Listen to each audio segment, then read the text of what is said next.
Assalamualaikum warahmatullahi wabarakatuh. Hello guys, welcome back to my class Folklore Studies with me, Hafidun Anas.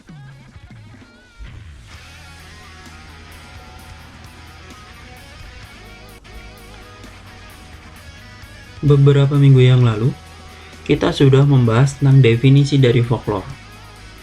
Kemudian, minggu lalu kita juga telah membahas tentang sifat serta fungsi dari folklore.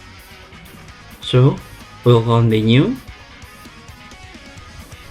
Minggu ini kita akan membahas tentang ciri-ciri dari folklore. Agar dapat membedakan folklore dari kebudayaan yang lain, kita harus mengetahui dulu ciri-ciri pengenal utama folklore pada umumnya. Ciri-ciri folklore pada umumnya, yang pertama adalah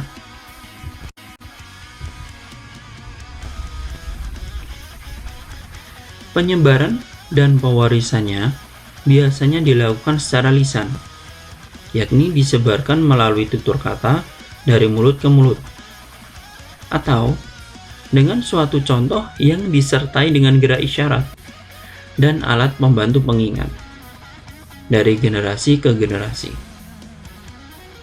Dari ciri yang pertama, dapat kita tarik kesimpulan bahwa folklore dahulu itu tidak ada yang ditulis.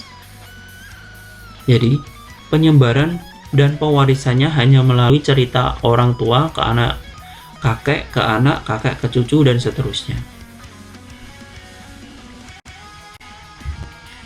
Ciri yang kedua adalah folklore bersifat tradisional, yaitu disebarkan dalam bentuk relatif tetap atau dalam bentuk standar.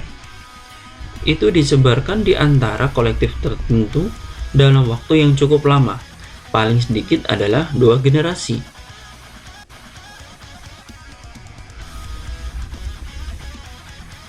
Kemudian,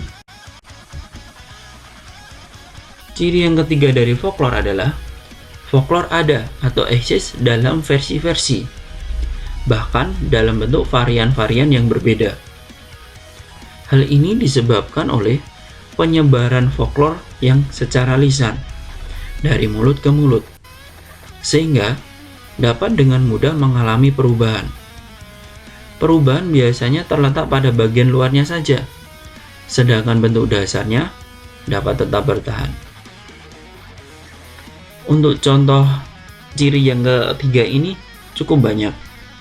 Seperti kita ketika mendengar cerita dari seseorang, kita ceritakan ke saudara kita.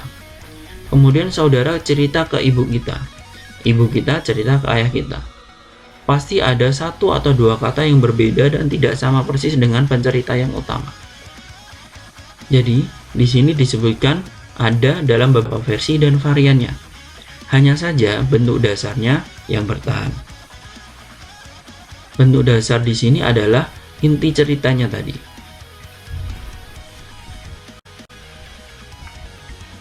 Kemudian, folklore bersifat anonim. Nama penciptanya sudah tidak diketahui lagi. Ini merupakan ciri folklore yang paling utama.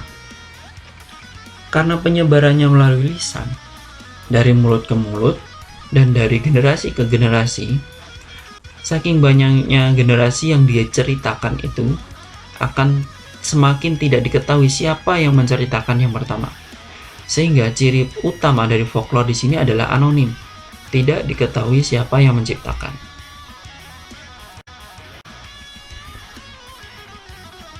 And then, folklore biasanya mempunyai bentuk berumus atau berpola. Sebagaimana dalam cerita rakyat atau permainan rakyat pada umumnya. Cerita rakyat misalnya, selalu mempergunakan kata-kata klise seperti bulan 14 hari.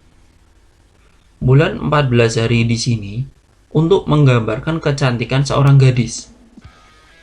Seperti halnya bulan ketika di hari 14, pasti bulan itu akan terlihat wonderful atau lingkarannya full, jadi terlihat cantik di bumi.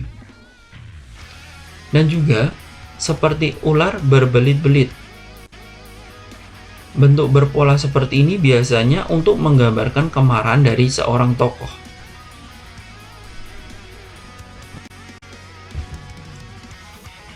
Ciri selanjutnya adalah Folklore mempunyai kegunaan dalam kehidupan bersama suatu kolektif. Cerita rakyat misalnya, mempunyai kegunaan sebagai alat atau media pendidikan.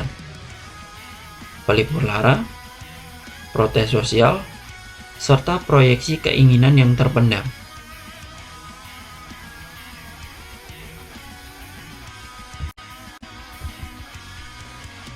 Next, folklore bersifat pralogis.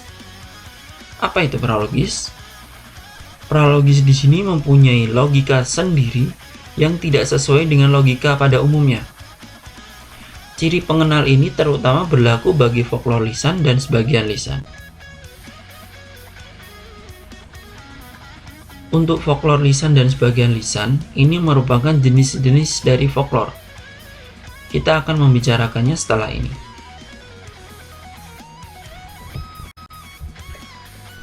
Kemudian, folklore menjadi milik bersama atau kolektif dari kolektif tertentu. Hal ini disebabkan penciptanya tidak diketahui lagi atau anonim tadi. Sehingga setiap anggota kolektif yang bersangkutan merasa memilikinya. Seperti halnya misal ada legenda Rawa Pening. Tidak pernah diketahui siapa yang menciptakan, siapa yang menceritakan pertama, tapi karena Rawa Pening itu berada di Jawa Tengah, di Semarang, sehingga anggota atau orang yang merasa dirinya orang Semarang akan mengakui, akan merasa bahwa cerita Rawa Pening itu berasal dari daerahnya. Seperti itu. Kemudian, folklore biasanya bersifat polos dan lugu, sehingga seringkali kelihatannya kasar atau terlalu spontan. Itu bisa dimengerti karena banyak sekali folklore yang merupakan proyeksi emosi manusia yang paling jujur manifestasinya. Jadi jangan kaget ketika kalian nanti menemukan suatu folklore, di situ disebutkan cara pengucapannya, cara penyebutannya terlalu kasar atau spontanitas, itu wajar.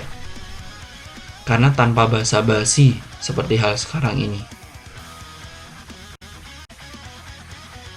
Oke guys, thank you for listening. Kita akan lanjut minggu depan. Kalau kalian ada pertanyaan, silakan diungkapkan melalui grup WA kita yang sudah kita buat. And see you next week. Wassalamualaikum warahmatullahi wabarakatuh.